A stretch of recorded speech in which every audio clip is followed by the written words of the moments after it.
Hello, everyone. Welcome to our A Bite of Calmness and Self Care lunch. And I hope that you are having an amazing summer day.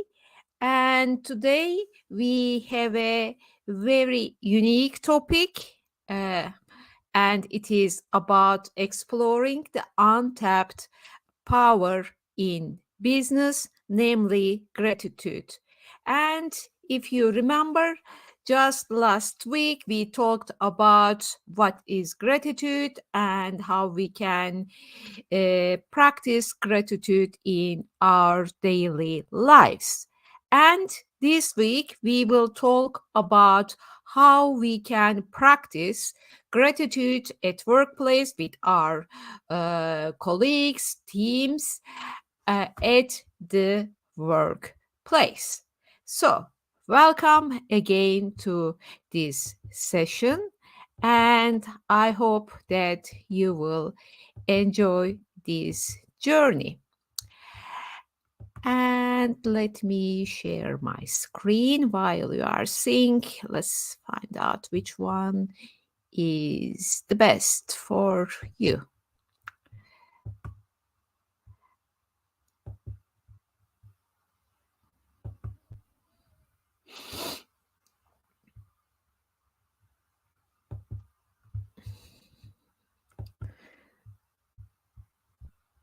Okay.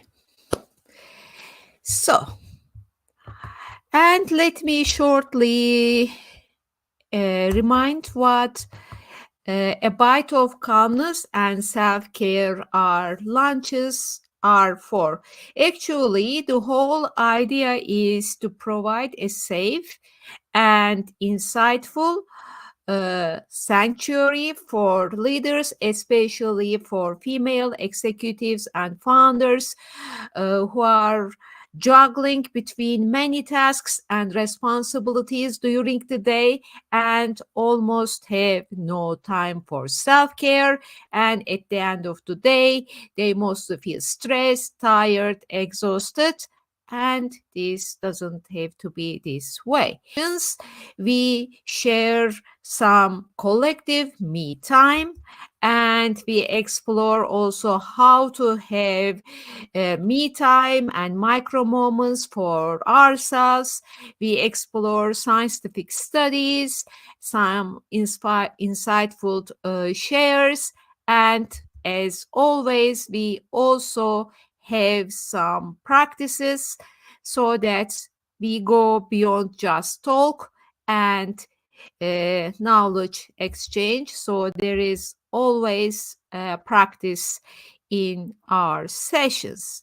And what is this is not for anyone who's looking for one-time tips, because when we discuss here, we are keeping this discussion live through LinkedIn posts, polls, newsletters. So we always had opportunity to learn from each other, to share practices, and thereby learn and grow together. So whole idea is growing together.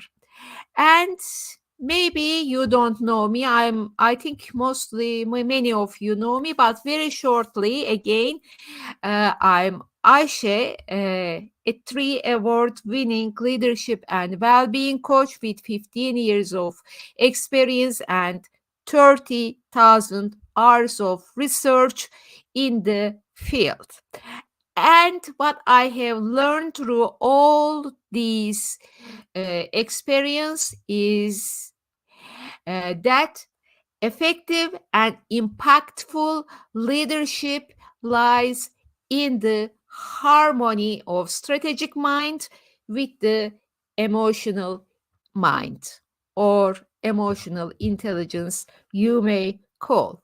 And I'm looking forward to a new path, a new road now, and I'm expecting and hoping you will all join me so we can thrive among the challenges, especially many complex challenges in our worlds and many challenges that are about to arrive.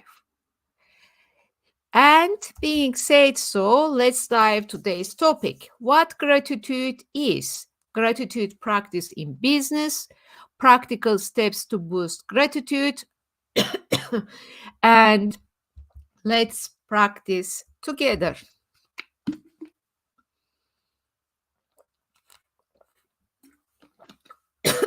Excuse me.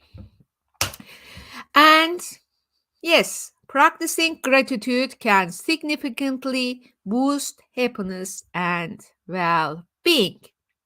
And this means that happiness and well being also leads to success, impact, and a better world, right? So, what is gratitude? And you may go to the dictionaries and you will find usually a common description like it is all about recognizing and appreciating those people, things, moments, skills, gifts that bring joy, peace, and comfort. And usually it has four pillars: recognize, accept, appreciate, and experience. But do you think that something is missing here? Any thoughts? I don't know if any can comment. Something missing? Actually, one significant point is missing because if you always recognize and appreciate positive things, there is a big possibility that this may lead to we call false positivity. And you may find yourself some point that you are forced yourself to be grateful, even though you are not. So, true positivity lies in also accepting and appreciating the failures. Yes, you have heard right. Being grateful also for the failures because this is how you learn, this is how you grow. And let's look at in business. This is a brand WD-40, and its names comes from 39 learning opportunities to the perfect formula. What they mean is 39 failures to the 40th successful intervention. And think about Einstein and also Henry Ford and Steve Jobs, how they accept, grateful, and then learn their failures. So it is not about false positivity, it is about scientific and real positivity, accepting failures as an opportunity to grow. So that is what true gratitude is. And let's have a look at what gratitude is in physiological terms. When you have feelings of gratefulness, you activate the right anterior temporal cortex, prefrontal cortex, and when you activate your frontal cortex, this enhances dopamine, serotonin, and you rewire new neural pathways in your brain, and this fosters cognitive restructuring by evoking through positive thinking. So, gratefulness is not something, oh, it is just being grateful. It is a philosophy. It is a scientific, it has a scientific background. And we know also from other studies that gratefulness is the highest form of energy that induces highest form of creativity and effective decision making. And if you are skeptical, this is from Frontiers showing when you have consistent and gratefulness exercises, practices, consistent ones, how you activate the frontal cortex.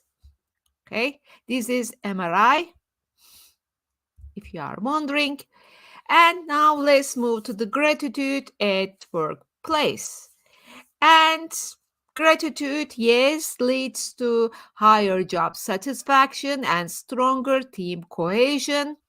Think about a team that their prefrontal cortexes are activated, they are more creative, better at decision making, better at communication. What would happen? And also from Harvard Business Review, they're sharing some studies in the field.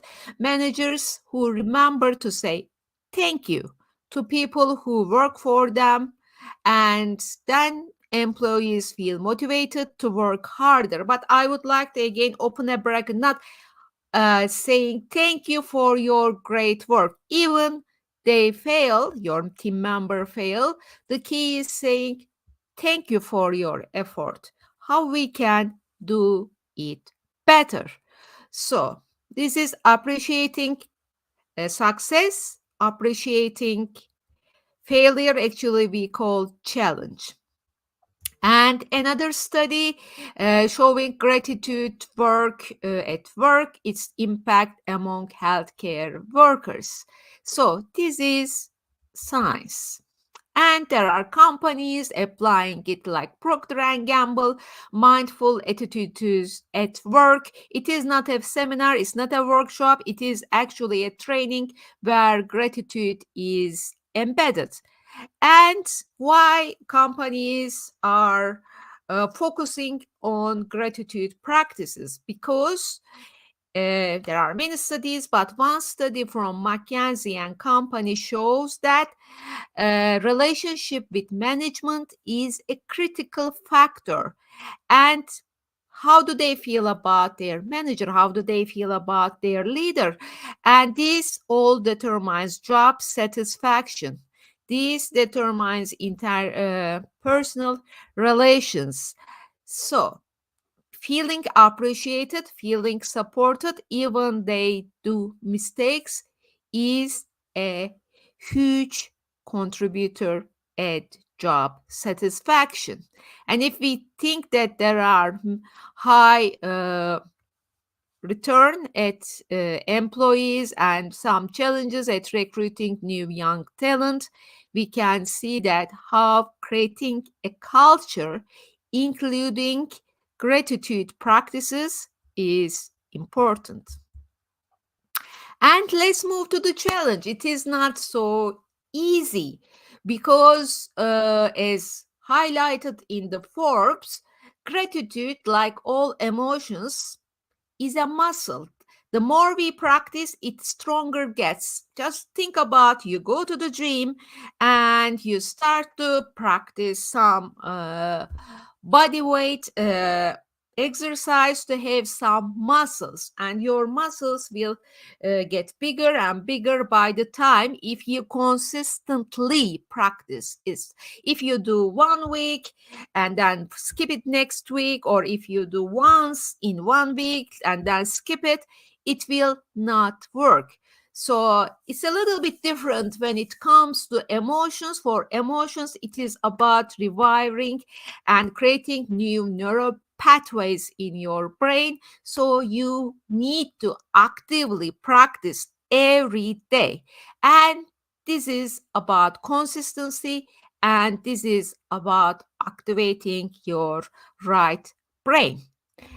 And we know from science, and especially my one of favorite topics, how you can adopt healthy habits.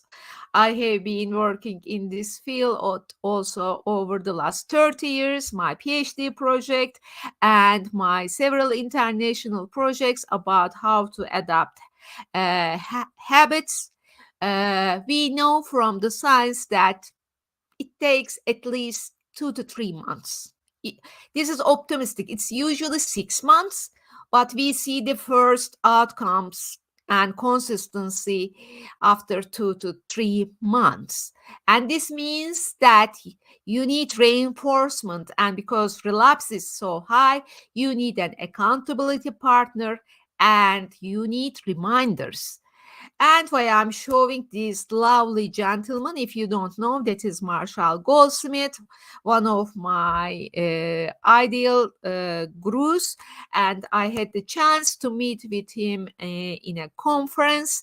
And what he does every day. He's the number one leadership coach in the world.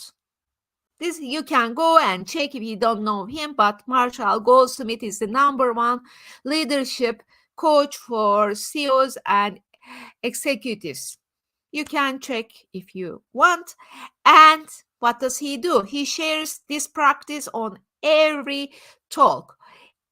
Every day at 10 p.m., he calls one of his colleagues and he wants her to coach him for 5 minutes about certain behaviors that, or performances he has done that day. How well he, let's say, communicated with his customers, how well he just communicated with his family. So he has specific goals and he just have specific questions, and his colleague on the phone asks how did it go during the day. And even though he is the number one coach in the world, he needs reinforcement. He needs accountability partner. And you can go and check all these CEOs, executives, even entrepreneurs have CEOs, coaches, accountability partners at the background, because your new habit is like a flower coming from the seed, and it needs sunlight, it needs water, and sun and water refers to reinforcement. So I hope this is clear. And now we have another let's say reinforcement tool, a complementary tool, not replacing accountability partners, but a complementary accountability partner or ally in the field, and that is generative AI.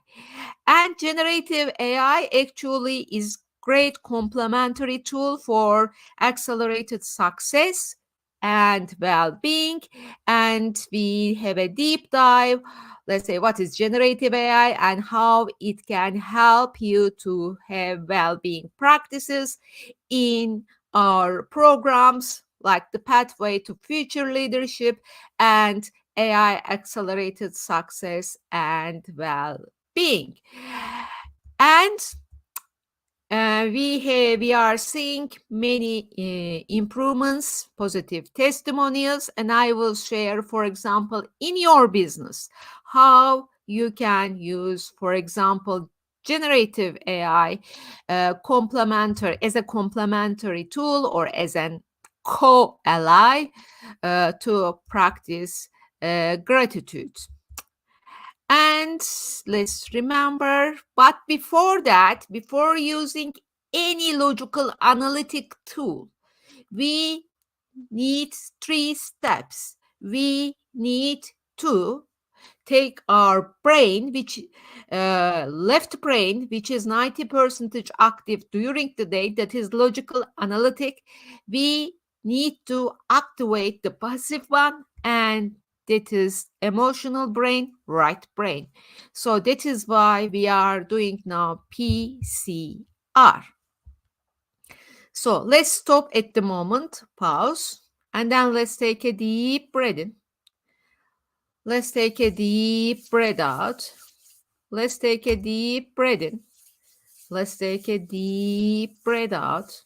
Let's take a deep breath in.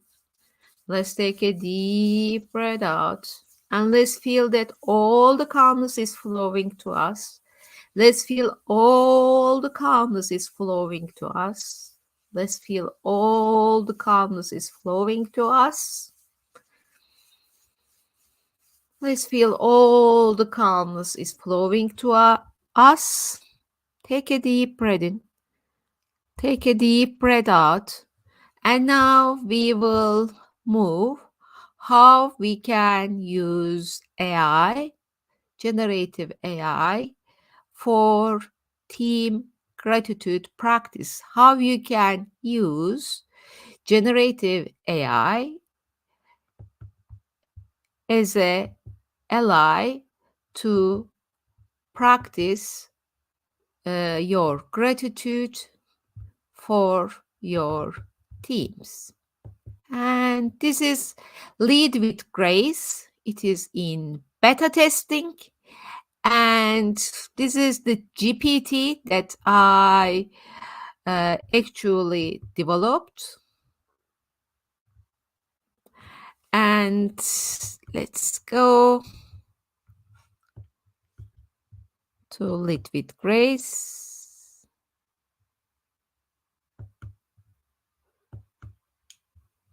Okay. And this is Lead with Grace. And I will share the link in the comments, or you can DM me. It's totally free. As you know, GPTs are free. And this is, I just trained GPT a little bit, my Lead with Grace GPT. So you will find structured and tailored answers as much as possible. But of course, there is a need for your input so it can respond and help you and support you in a better way. So I asked, let's say that I will have a very important meeting with my team and we are going to talk about a new but risky project launch that may bring big revenue to our firm.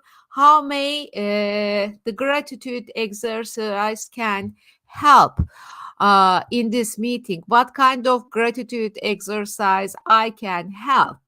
And the response is that is exciting, a bit nerve-wracking, and integrating gratitude into your meeting can foster a positive and supportive atmosphere, which can boost morale and creativity. And then you see there are some suggestions how to integrate gratitude into your meeting.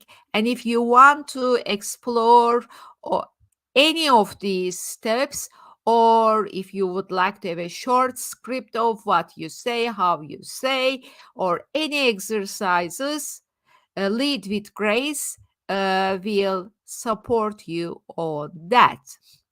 And when, for example, I asked also, how about for those who are making mistakes? And you can, and then he Lead with Grace responses as acknowledging mistakes with gratitude can transform them into valuable learning experiences, and how you can incorporate gratitude when addressing mistakes during meeting. And there are some steps and some short script, and if you want you can elaborate any of them. And then also you can have, we also have a, I actually embedded a short mini mindfulness exercise, and you can have that practice as well. And this is one of the points. Actually, I will encourage you to use Lead with Grace, and then just share your views and opinions so we can improve Lead with Grace. And let me move to again my share screen, jumping from screen to screen. Okay. And now I would like you to invite you, that is the juicy part. If you like, let's have a virtual coffee and to craft your leadership and well-being story, where micro moments, especially macro moments filled with gratitude and other self-care practices are embedded. and through the support of generative AI if you want, because we can have a blueprint. And first, we can start where you are, where you want to be, and how this blueprint can take you from where you are and where you want to be. We can craft that together, and along with some globally recognized assessments, if you like. So we can have a lovely chat. And if you like, just uh, scan the QR code and let's have a strategic call while we are enjoying our coffees. Okay? It will be lovely to see you and talk with you. And thank you. And join us every Wednesday, 12:15. And if there is anything you would like to see more, if you would like to see less, let me know and I will do my best to incorporate it. So I hope you enjoyed it and see you.